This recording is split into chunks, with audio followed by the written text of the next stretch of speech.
Napoleon Bonaparte, born on the small island of Corsica, is one of the most famous men to have ever lived, hailed as the man of the 19th century. Even his very name is used as a word to describe something momentous, colossal, Napoleonic. A rags to riches story, Napoleon was only 24 years old when he became a general, and 35 when he crowned himself Emperor of the French.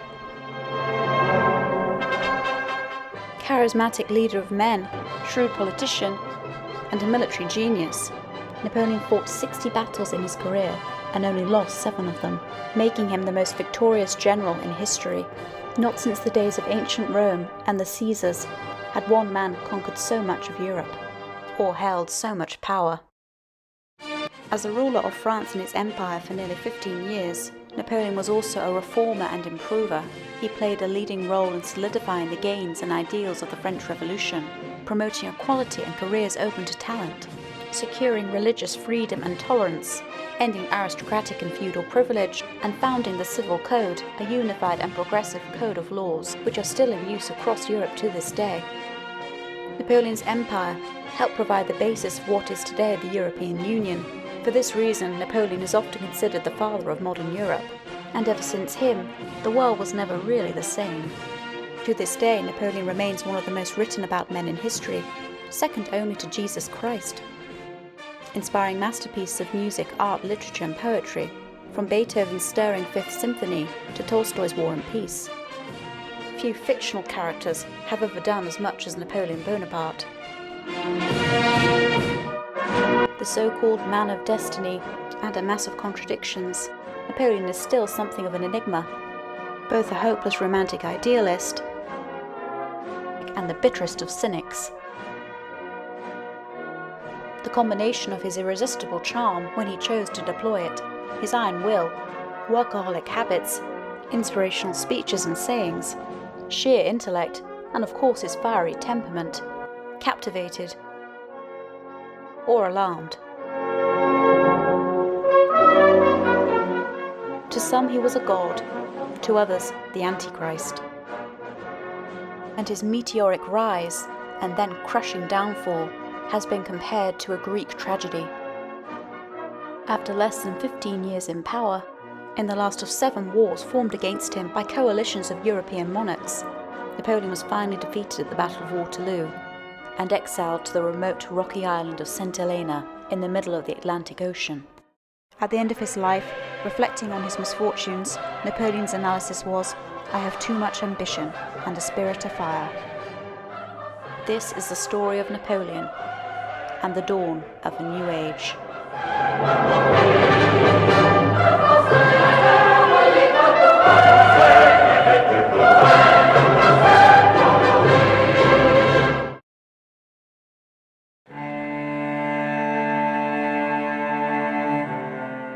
The rise of an obscure Corsican boy to the very pinnacle of fame and fortune, from soldier to statesman to emperor, has spellbound generation after generation. As Napoleon himself once said, great men become great. But how exactly did his life begin?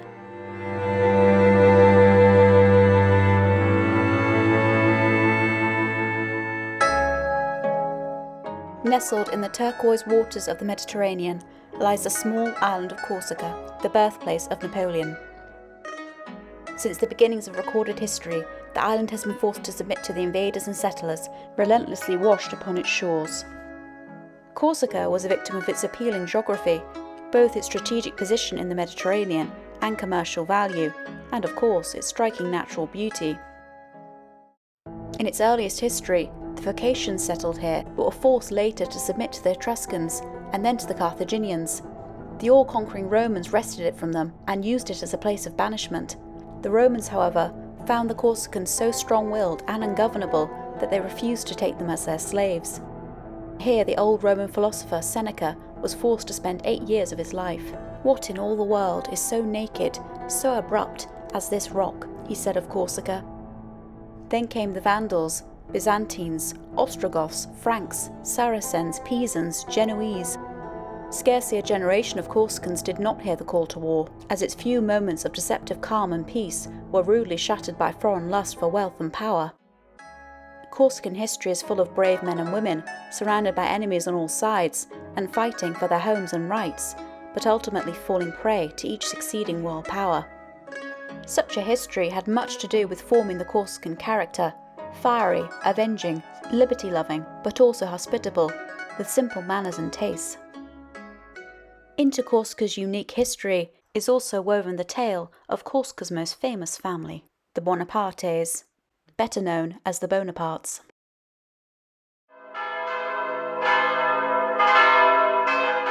On the morning of the 2nd of June 1764, in the western seaport town of Ajaccio, a young couple were about to be wed. They were both from long-established and influential, if not particularly wealthy, local families, pillars of the town's society. Carlo Bonaparte, a promising 18-year-old lawyer, was about to marry one of the island's beauties, the 14-year-old Letizia Ramolino. Tall, handsome and charismatic, Carlo was ambitious, well-read, extravagant.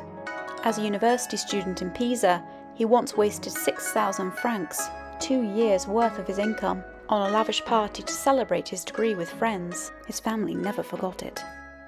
Letizia was described as easily the most striking woman on Corsica. Even though her portraits show her with classical, rather austere features, she was then known as the little marvel of Ajaccio. Despite her beauty, she was shy to the extreme, sometimes to the point of awkwardness, and her smile was a rarity. She was also, even for a Corsican, impeccably devout, and attended Mass every day. Like all Corsican girls, Letizia received no formal education, but she made up for this with her common sense, and was naturally shrewd. Stoic, modest, strong-willed and frugal, she was almost the complete opposite to her new husband. The dashing young lawyer led the army officer's beautiful daughter down the aisle, and when the last wedding guest had gone home, he took Letizia to their new house, the first floor of their ample stone townhouse with shutters in a narrow street near the sea. As was the custom in Corsica, where family ties played a vital role, Carlo shared his home with a number of relatives. On the ground floor lived his mother, and the head of the family, his rich, gout-ridden uncle Luciano, the archdeacon of the little town and a well-known figure there. Although the Bonapartes had a number of properties, mainly vineyards, Carlo had to work as a lawyer to earn most of his living. The Bonaparte family were minor nobility, and could be traced far back into the Dark Ages, but its wealth had passed away. Dating back over 800 years, the Bonaparte family had originated from Tuscany.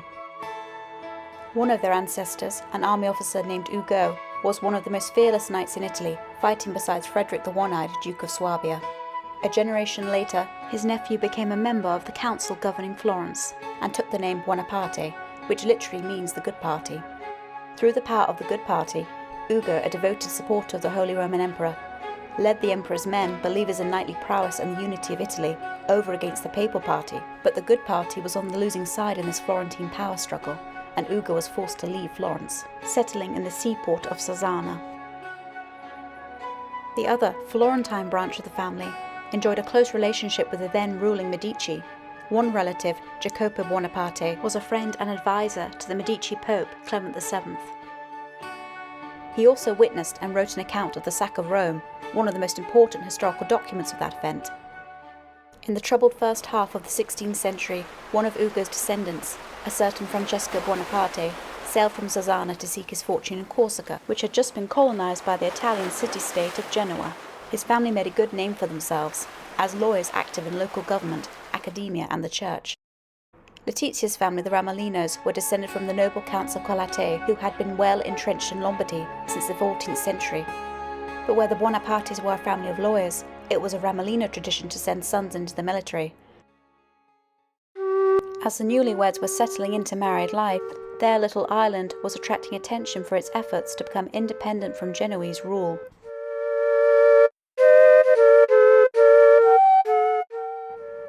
The Corsicans had been ruled by the Genoese, an Italian city-state and naval empire, for 4 long centuries. Again and again, the Corsicans rose up against their overlords. And now, when Carlo and Letizia were only children, another Corsican Independence Movement started to gain momentum. Events came to a head when a 29-year-old ensign in the Corsican Guard, Pasquale Paoli, drove the Genoese out of all central Corsica, confining them to the coastal towns. Finally, Paoli officially proclaimed Corsica a separate, independent state. During the next 13 years, Corsica pursued an experiment in self-government. It was led benevolently, albeit very firmly, by Paoli. His power base was the peasantry, and although they probably found his sophisticated ideas unfathomable, they affectionately hailed him their babu, meaning father, calling him the father of Corsica. At a time when most of the nations of Europe had despotic governments ruled by hereditary kings, Paoli gave the Corsicans a democratic constitution with himself as chief executive, and proceeded to rule the little island wisely. Paoli managed to stamp out bandits, constructed some roads, founded schools, and even opened a printing press. The island and its leader generated high interest among the enlightened opinion in Europe and America, from Voltaire to Benjamin Franklin. As Jean-Jacques Rousseau himself noted, "I have the feeling that this little island will one day astonish Europe." And he even devoted a small work to laying out a constitution for Corsica. "There is still one country in Europe capable of legislation, and that is the island of Corsica," he wrote. Paoli conscientiously emulated the Olympian hauteur and self-sacrifice of the noble Greeks and Romans.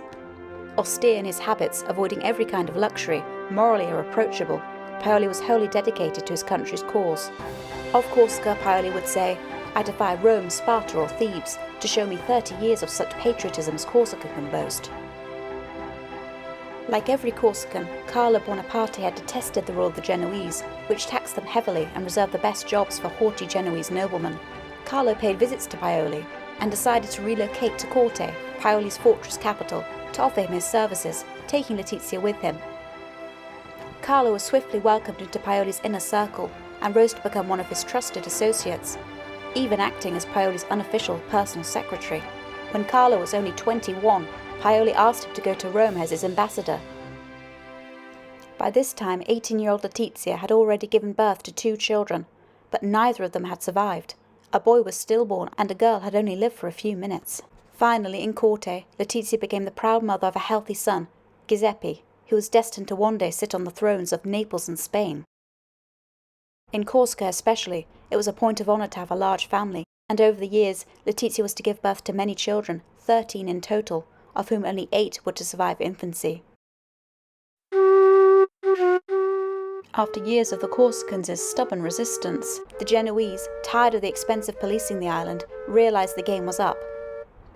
They were now wholly convinced of the truth of their old proverb, "The Corsicans aren't worth the rope it takes to hang them." They decided to sell the island for 40 million francs.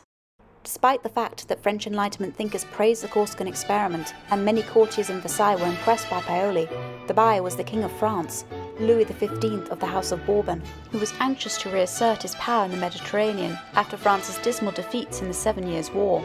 Not only was Corsica a critical strategic position, but it was also in France's interest to keep it out of English hands. Paoli decided to resist the French. Carlo felt the same. They called mass meetings. At one of them the following speech was made: "If it be written in the book of destiny that the greatest monarch on earth shall take his measure in battle with the smallest people on earth, then we have reason to be proud, and we are certain to live and die with glory. For we fight as men with no hope, but who are yet resolved to win or die." Carlo made his own speech. If freedom could be had for the wishing, everyone would be free. But an unfaltering attachment to freedom, rising above all difficulties and based on facts not appearances, is rarely found in men, and that is why those who do possess that attachment are considered virtually superhuman, just as Paoli was by the islanders. At this meeting, a majority of Corsicans voted for resistance, and the men dispersed shouting freedom or death. War came in July 1768. It was undeclared. The French commander simply moved his troops inland. Paoli accepted the fact that the Corsican guerrillas had no uniforms and no cannons. They did not charge to fife and drum, but to the shrill haunting notes of the conch shells. Their weapons were hopelessly inadequate and outdated. Most of them carried shooting rifles and had no bayonets. But they did understand their island and knew every corner of the Maquis, the thick undergrowth of sweet-smelling shrubs which cover the Corsican landscape. The Corsicans resisted stubbornly. The French were actually reduced to asking for an armistice while they moved into winter quarters, a request Paoli curtly dismissed with the reply, "For us it is a matter of indifference whether we die in one season or the other." Abandoning the peaceful profession of law, Carlo picked up his sword and joined his fellow countrymen to resist the invaders. He hurried into the mountains, and following him into the heart of the storm was Letizia, who insisted on sharing her husband's fortunes. Carrying her baby Giuseppe in her arms, she accompanied her husband on horseback through all the perils of the expedition, and was there to nurse him and the other soldiers in case they were wounded. Sometime during the winter, Letizia became pregnant. The great Napoleon was therefore conceived amidst the rumble of cannons. His embryonic presence on the battlefield has given many to declare him a born warrior, and it remains part of his legend to this day. When Letizia was 6 months pregnant, she camped in a granite cavern on one of Corsica's highest peaks, Monte Rotondo, while Carlo led his men against the French. Sometimes Letizia slipped out of the cave to see the action. She recalled, "I carried my Napoleon within me, observing him with the same tranquil joy that I experienced when holding him in my arms and feeding him my milk. His father and the fate of Corsica were my unique thoughts. To receive news of the army, I left the safe retreats offered to me by our steep rocks, and I ventured to the battle. Bullets whistled past my ears, but I trusted in the protection of the Virgin Mary, to whom I had consecrated my unborn child." Eventually, in a remote valley of the rocky northeast of the island, a spot called Ponte Nuovo, the Corsican army, amid cries of treachery, treachery, were slaughtered, drowned and dispersed. Dumouriez, a French officer who witnessed the attack, remarked with a sigh, "The Corsicans love liberty. We came to conquer them. They laid traps for us. They were right to do so." Some Corsicans escaped, others set a heroic example. Many of the defenders of the bridge kept on fighting until the bitter end, and recharged their muskets behind a barricade built with the corpses of their fallen comrades, while the wounded volunteered to add their own bodies to the pile to protect the others. Carlo himself fought at this battle, where his uncle, Napoleone, fighting beside him, died in the slaughter on the bridge. Paoli was decisively defeated. Corsican resistance collapsed, and Paoli fled into the mountains. 2 weeks after the battle, Carlo and his camp were still keeping up the resistance, finding shelter in caves during the perishingly cold nights, when a French officer arrived at their camp carrying a white flag. The officer told him that Corte was in French hands. The war was over. Paoli had decided to go into exile in England. Carlo was now faced with a cruel choice. Should he go into exile with Paoli? He was one of Paoli's trusted lieutenants after all. Perhaps the English would help them win their freedom. But unlike the bachelor Paoli, Carlo had his family to think about, and he saw how difficult it would be to make a living abroad as a lawyer. Paoli was an idealist, superhuman in his devotion to freedom, but Carlo was more practical. He had twice risked his life to keep Corsica free, and he decided that was enough and to remain with his family in Ajaccio. But he parted from Paoli on good terms, going to Bastia to wave him goodbye as he sadly sailed off in an English warship, along with 340 other Corsicans who preferred exile to French rule. Carlo and Letizia returned to Ajaccio in defeat by the mountain route. To the end of her long life, Letizia never forgot the dispirited journey home, through brushwood and across bridgeless rivers, staggering and slipping over the steep passes of Corsica's ravines, with her baby in her arms and heavily pregnant with Napoleon. In Ajaccio, they must have been pained to find that the new French garrison had already hauled down the Corsican flag and put up their own blue flag of France with white lilies. French was the new official language, and Carlo started to learn it. Heavily pregnant, the 19-year-old Letizia settled down to wait for the child who, as a result of Carlo's decision to remain, would not be born a Corsican in London, but a Frenchman in Ajaccio. The boy was to first see the light in the new age of Corsica. As a young man, Napoleon would later write, "I was born when Corsica was perishing. 30,000 Frenchmen spewed onto our shores, drowning the throne of liberty in waves of blood. The cries of the dying, the groans of the oppressed, and tears of despair surrounded my cradle from the hour of my birth."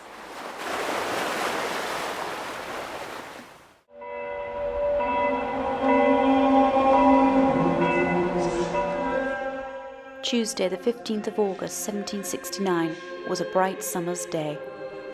It was also the feast of the Assumption of the Virgin Mary, and the churches and houses were decorated with flowers and foliage.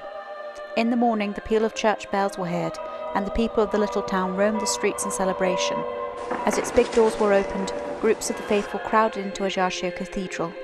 Among them was 19-year-old Letizia Bonaparte, who, in spite of her heavily pregnant condition, insisted on attending High Mass because of her devotion to the Virgin Mary.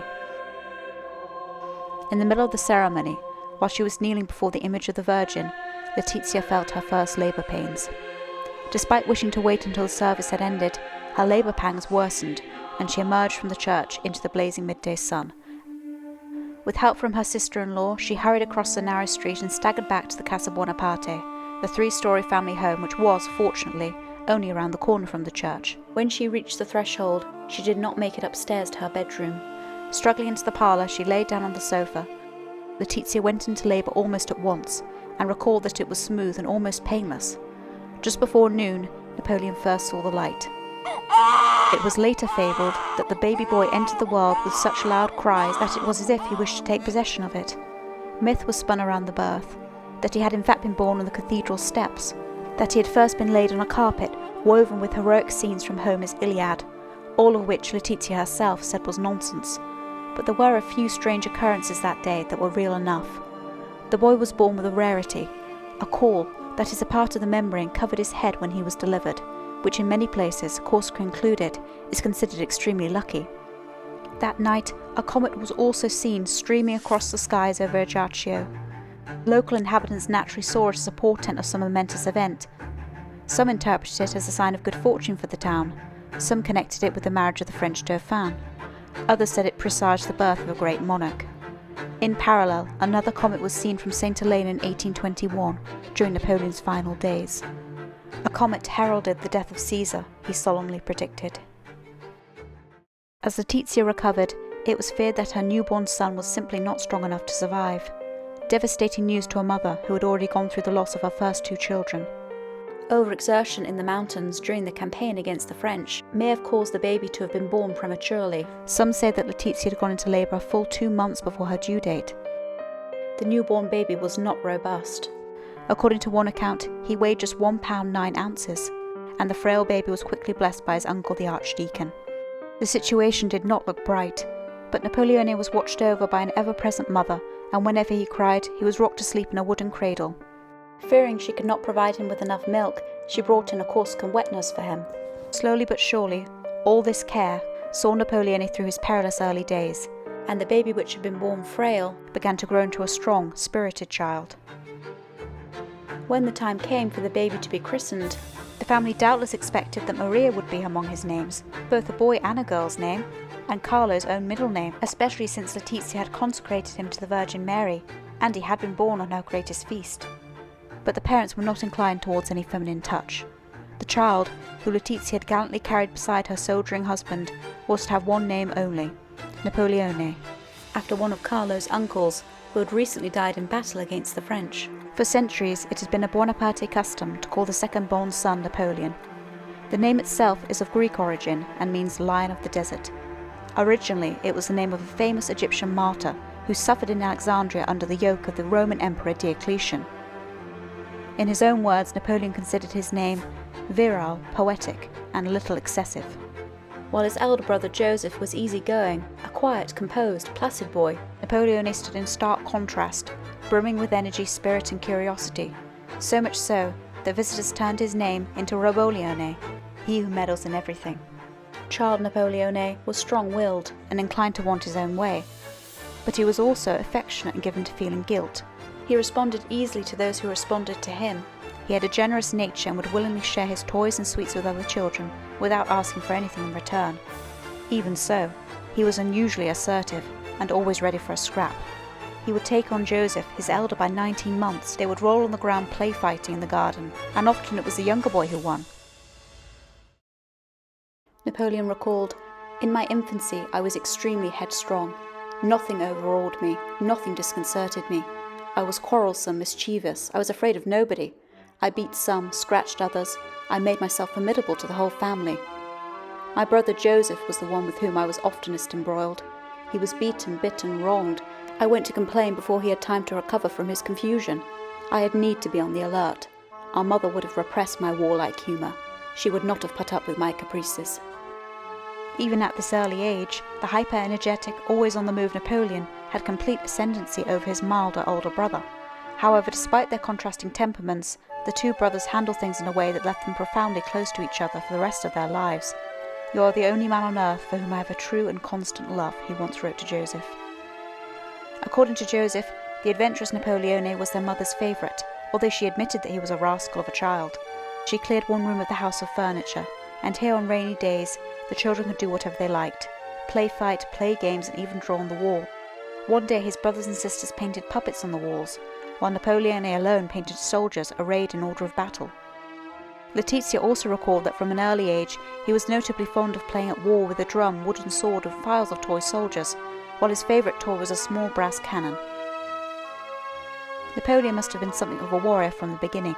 As a boy, he loved to hear from his parents the tales of their adventures with the vanquished Corsicans, as they had fled from village to village from the conquering French.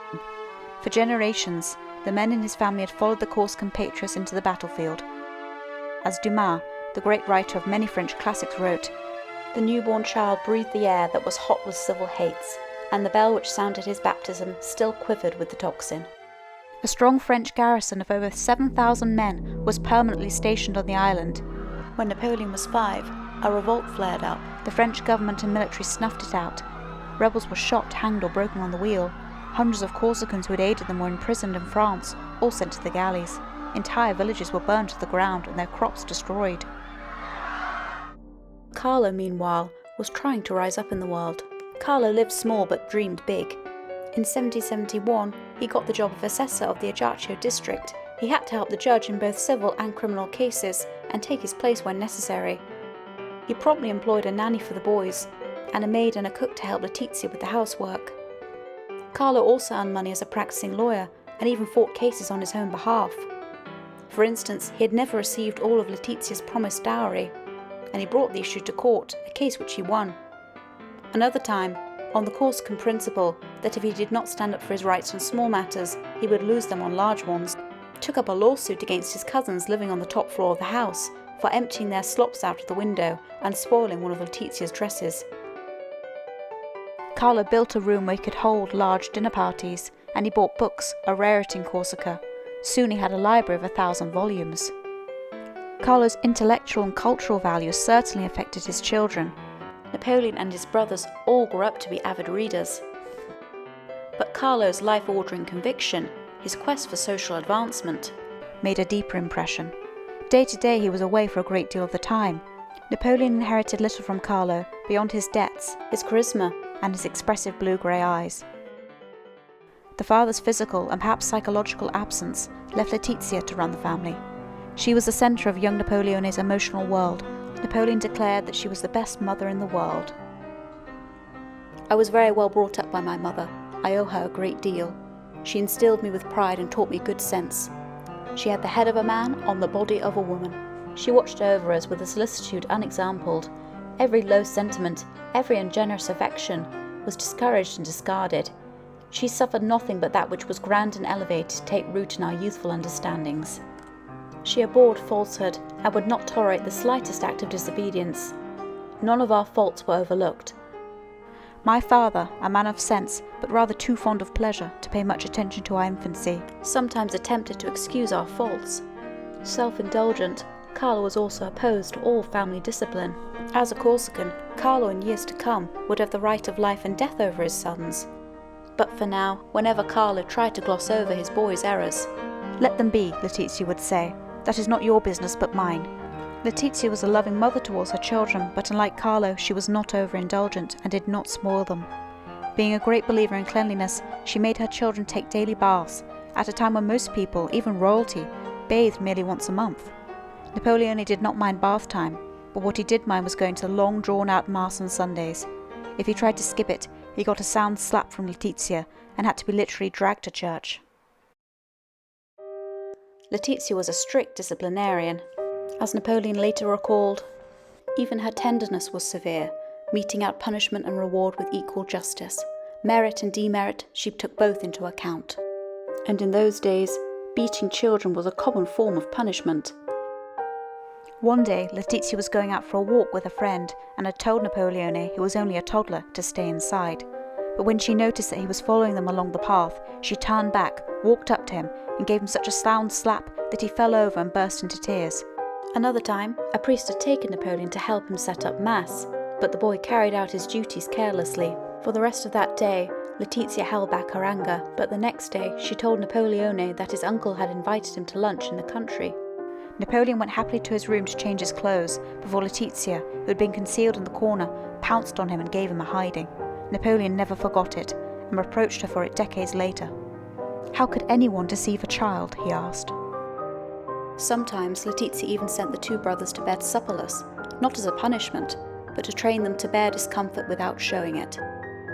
As she explained to them, "When you grow up, you'll be poor, but it's better to have a fine room for receiving friends, a fine suit of clothes, and a fine horse, so that you put up a brave show, even if you have to live off dry bread." Despite such examples, Napoleon and all her children only spoke of Letizia with admiration and yielded to her authority even in adulthood. Napoleon repeatedly declared that the family were entirely indebted to her. He often said, "My opinion is that the future good or bad conduct of a child depends entirely upon the mother. My mother could have governed the state." Of his earliest education, Napoleon recalled, with some justification, "Like everything else in Corsica, it was pitiful."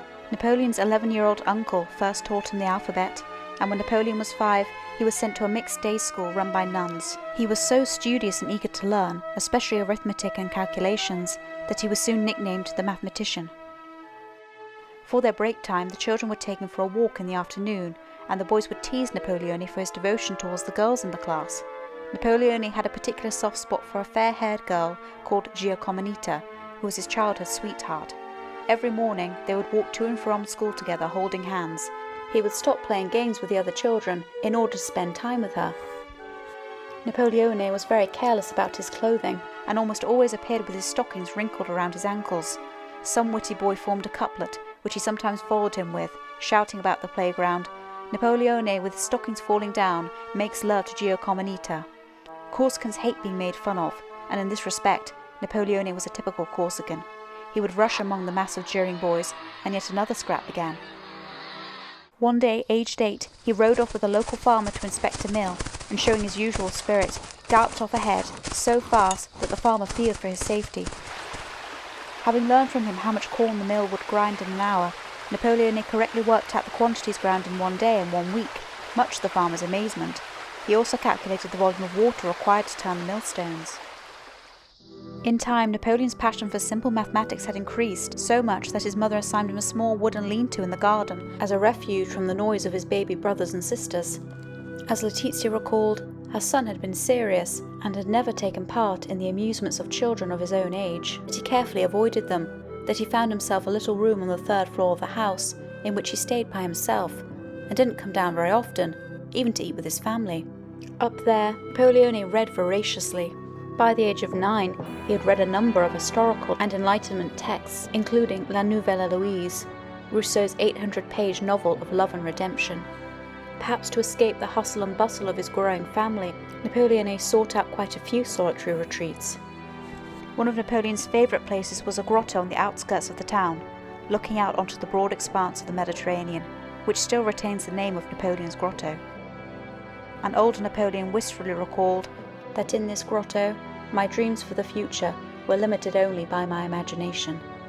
Now a statue of himself as emperor, of which there are many on Corsica, overlooks it.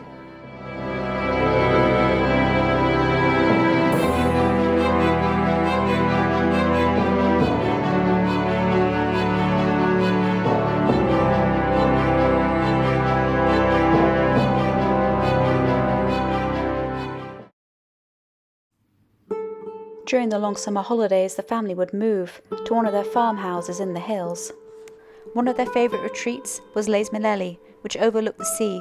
Letizia had put Napoleone on horseback as soon as he could walk, and he would be taken on long rides with his forceful aunt, who had no children of her own and liked to instruct him in farming. In this way he learnt about the yield of corn, the planting and pruning of vines, and the damage done by Uncle Luciano's goats to the olive trees. They lived comfortably, but not ostentatiously. Luxury is an unwholesome thing in Corsica. The food Napoleon ate came largely from his parents' land. The Bonapartes, Archdeacon Luciano declared with pride, have never paid for bread, wine, or oil. Their bread was home-baked from corn ground in their mill. The milk was goat's milk, and the cheese a creamy goat's cheese called bruccio. There was no butter, but plenty of olive oil, little meat, but plenty of fresh fish. Napoleon took little interest in any food except for black cherries, which he took a great liking to. As Napoleon recalled of his rustic upbringing, "In my family, the principle was never to spend. We only used money for the things which were absolutely essential, like clothes and furniture. We never bought anything for the table, apart from things which did not grow on Corsica, like coffee, sugar and rice. Everything else was supplied by the land." The most important thing was not to spend any money. Money was very rare. It was quite a thing to pay only with cash. Our custom was that when harvest came, close relatives, uncles, aunts, first cousins, grandparents, would come for the olive oil they needed. In summer, any perishables were given as gifts to relatives. We could never have bought presents. That would have been seen as incorrect. Unlike most of the continental aristocracy, the Corsican nobility had inevitably remained close to the soil. They were more direct, more spontaneous. One example is that family members kissed each other on the mouth. They had differed from the rest of European nobility in that they were not rich and possessed no privileges. In France, Italy or England, Napoleon would have grown up with only a few friends of his own rank, but in Corsica all mixed on equal footing. Letizia also urged her children to be proud of their ancestry, and while Napoleon was always to feel offended when his enemies referred to him as that Corsican, he was not ashamed of his origins and never attempted to hide them. Napoleon would point out, "I am of the race that founds empires," meaning the ancient Romans, and he reflected, "We thought ourselves as good as the Bourbons, and on Corsica we really were. There are genealogists who take their family back to the flood, and there are people who pretend that I am of plebeian birth. The truth lies between the two. The Bonapartes are a good Corsican family. We are little known since we have hardly left our island, but much better than the vain dandies who take it upon themselves to denigrate us." Letizia believed, and taught Napoleon to believe, that honour is more important than money, fidelity than self-indulgence, and courage more than anything else in the world.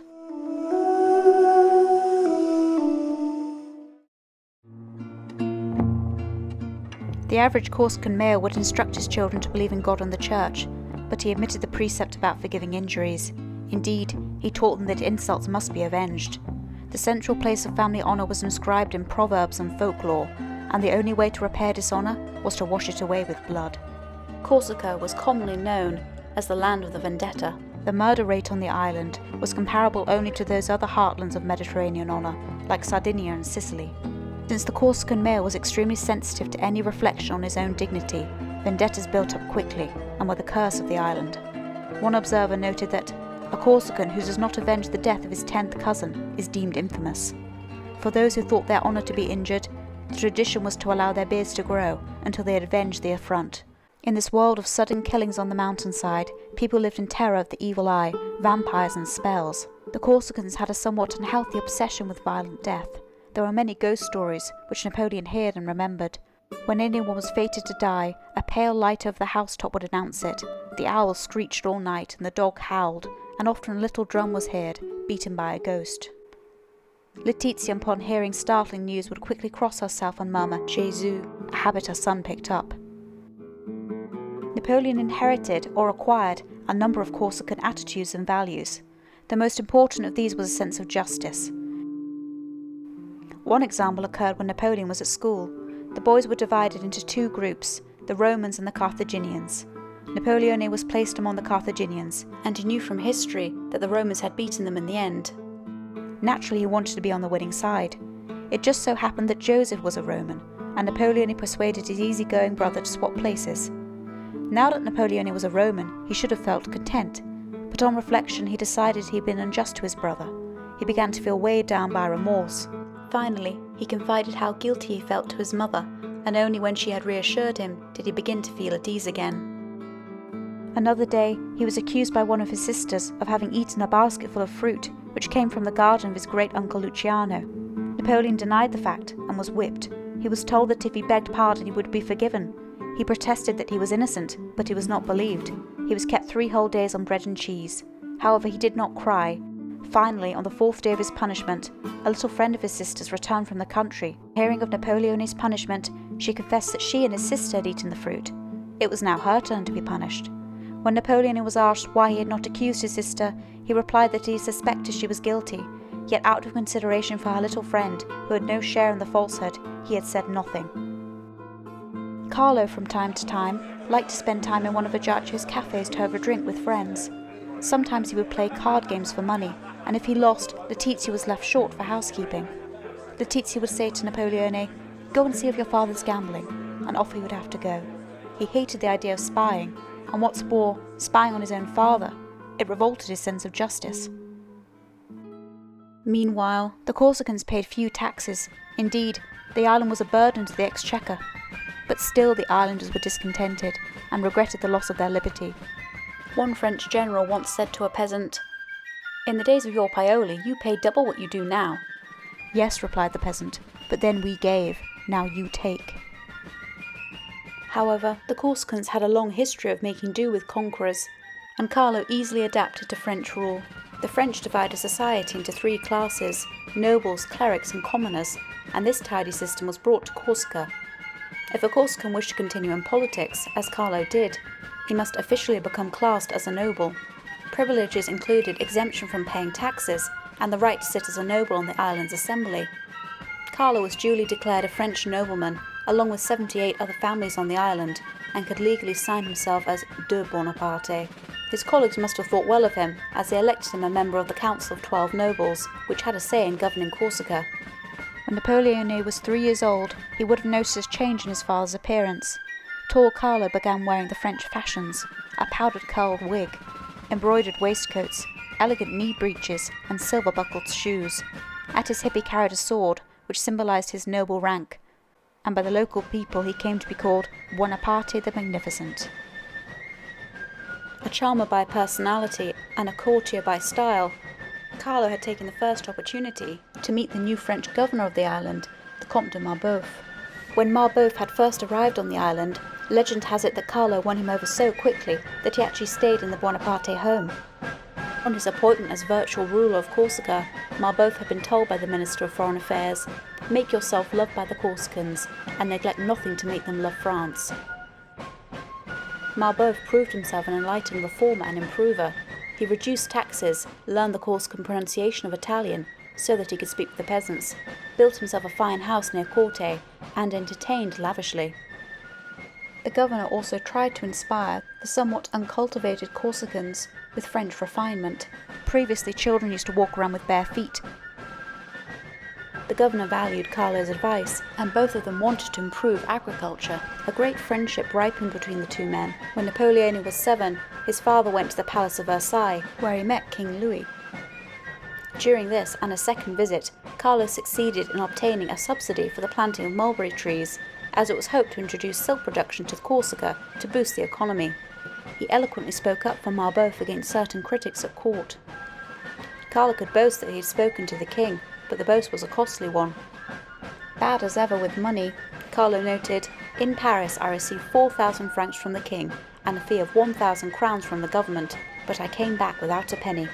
Aware of Carlo's financial difficulties, Marbeuf informed him of a little-known arrangement in which children of impoverished French noblemen might receive free education.